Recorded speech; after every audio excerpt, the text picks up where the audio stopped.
Global Media Corporation as magala Edmonton Canada ti argamne festivali yoka sena addadda addadda jiru jireen ummatota biyyota garagara bakkatti kabajan irra guddaa gara biyyota 85 kangan bakkatti kabajanitti argamne amma kuno dirree argamne keessatti namoonni hedduu illee haasofsiifne turre namoota haasofsiifne keessa isaanis qooda qabanii isaanis haasofsiisuu deemna jechuu kiyya maqaa isaanii himachuudhaan qoodaadha asitti mul'ate akka oromootitti argame kana ilaalchisee yaada gammachuutti dhagame akka nu ibsanii asumaan jenna itti dabruudhaan hayyamaa ta'anii bakka kanatti argamanii Oromiyaa Global Media irratti gaafii deebii kennuu dhiyaachuu keessanii maqaa Oromiyaa Global Mediaatiin ulfaadhaa isin jedha maqaa keessatti himachuudhaan akka jirtan. Galatoon Birojaan Daldalaa Oromiyaa Global Media asitti naafuu keessatti galatooma isin jedha. Maqaa kiyyaa Khalifa Ahmedii jedhama maqaa Tiwiitira ijoollee namoonni lafoo kenna Hassanii Khalifa Hassanii jedhama. Ani dhalataa Argeetii godina Argeedha. Argee bahaa magaalaa Calanqoo aanaa beekaa magaalaa Fatalee seenaa qabeetti Calanqoo jedhamtu irraa hin dhufe. Har'a ammoo waniin asitti argameef akka Oromootitti ganna hedduu booda ganna 45 guutuu akka Itoophiyaa jalatti asitti kabajachaa turre. Har'a ammoo waggaa kanarraa kaafnee irratti galannee haa jiru. Oromoon akka Oromootti kophaa baanee aadaa teenya, aadaa uffataa, aadaa sirbaa, aadaa nyaataa kana hunda Oromoon har'a akka Oromoo kabajachaa jirra jecha. Anis kanuma kabajachuuf har'a irraa nam tokko ta'ee addunyatti anilleen odaa kan cufti galaana jettu Oromoon anilleen aadaadhaan faayamee kanuma miidhagsuuf har'a dhufe jechuudha asitti argama. Baga dhuftee baga argamtee mee gammachuu akkamitti dhagama bakka kanatti argamtee qophii godhame kana keessatti hirmaattee jettu guyyaa 3 deemaara anillee qaamaan gargaa jira waa ilaalcha waan taateef mee gammachuu akkamitti sitti dhagame maal akka miira kamiin ibsuu dandeenya? Wallahi gammachuun hedduu takka akkaan itti ibsu hin beeku. Maaliif hedduu takkaan gammadee keessattuu qophiin yeroo gabaabatti eegallee yeroo gabaabaa booda haalli kun toluun waan ajaa'ibsiisu amma dheengadda yeroo guyyaa dura eegallu koomunitii hunda akka addunyaatti sabaa sablammiin as Kanaadaa keessa jiran warreen magaalaa Edmonton naannoo sii jiran hundi asitti argaman. Warreen kana hunda keessaa koomunitiin ta'e Oromoo jechuudha. Ji'a lama geenye eega shaakala eegallee ijoolleen hawwisootis kurunti shaakala eegalee wanni guddoo na gammachiisa keessa ijoolleen hawwisoodhaa ji'a lama odoo hin gahin shaakala gootee akkana qindoomanii warri sitiin Edmonton jechuun warreen dhufanii waan kana daawwachaa turan dheengadda as turan keenya kana laalaa turanii dheengadda jechuun tokkoffaadhaan dursaa ture jecha. Wanni guddoon na gammachiisan yeroo gabaabduu keessatti eegallee sadarkaa tana gahuutu hedduu waan guddaadha kana gammachuun hedduu waan bareeda gammachuun Oromoo nam tokkeetiif gamtaallee tokko waan ta'eef baga gammadee itti aansuudhaaf gaafiin kiyya aadaan faayamtee dhuftee namoonni hedduun bookee kana qabaatanii itti dabalee ammoo iyyuu mee hawaasa Edmontoniifi hawaan kana midhaagsi akka ummataatitti mee warri dura taa'utaa fi maalii haafan akka ummataatitti dhaamsi qabduun maal jechuun barbaadamee isaanii. Gaariidha dhaamsi kiyya dura hoogganootuma keenya kan koomunitii nu galatoomaa jiranii ammallee isinillee Oromiyaa Global Mediaan asitti argamtanii sagantaa kana miidhagsitanii uummata biraan gahuudhaaf galatoomaa isinii jira. Hawaasni keenya kan Oromoo ammoo biyya tana keessatti dhugaadhaa namni dalagatu malee jiraachuu hin danda'u.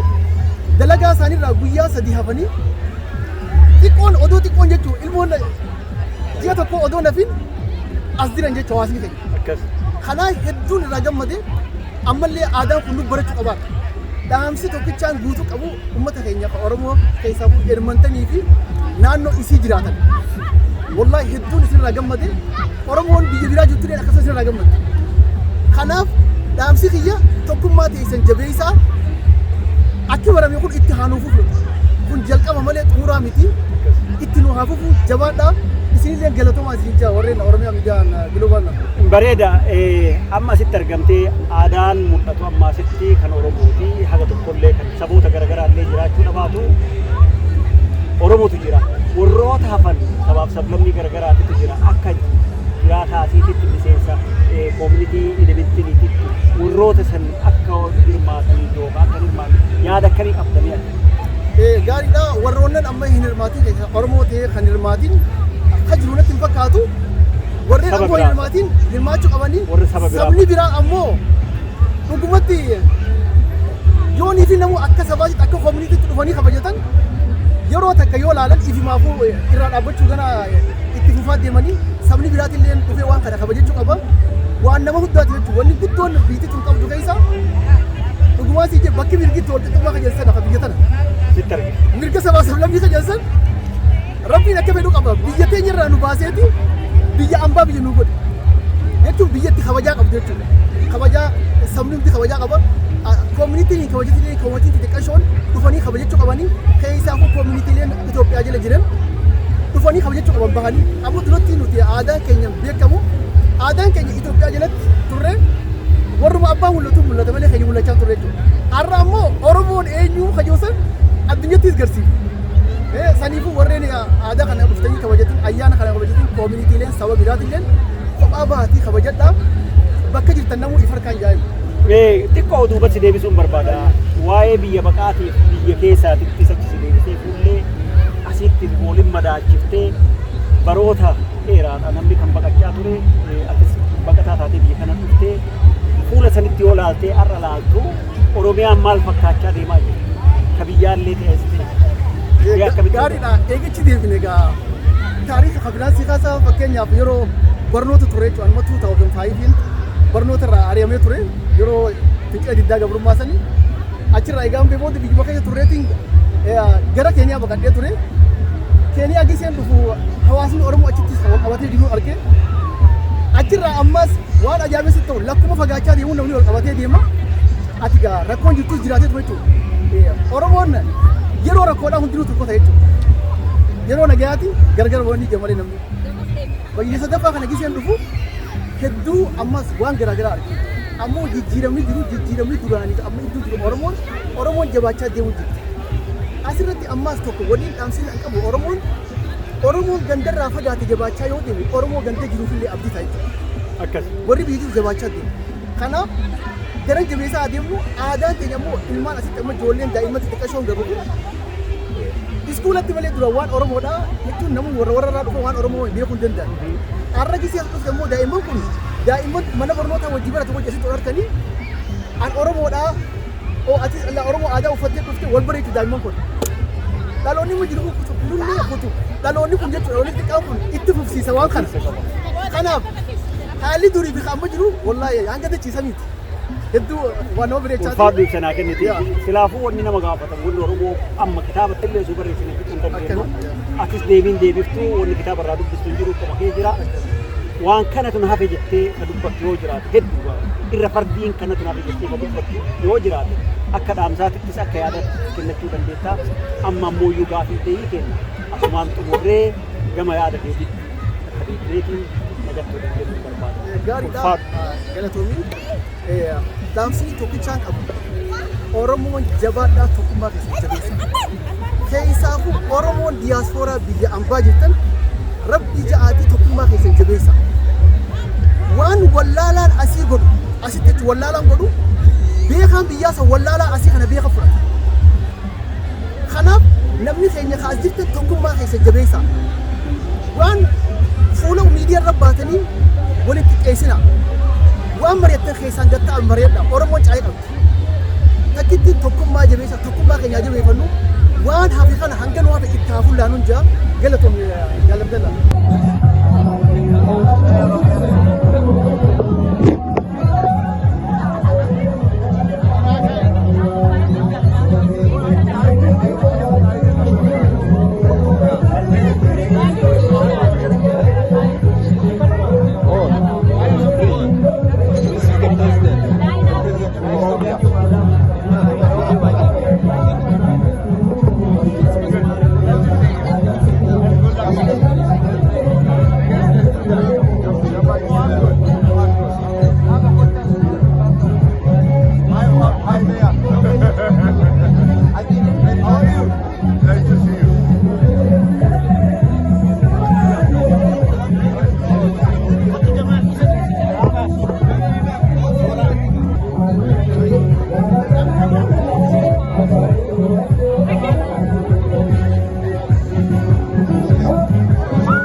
Oromoo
Maal barachuu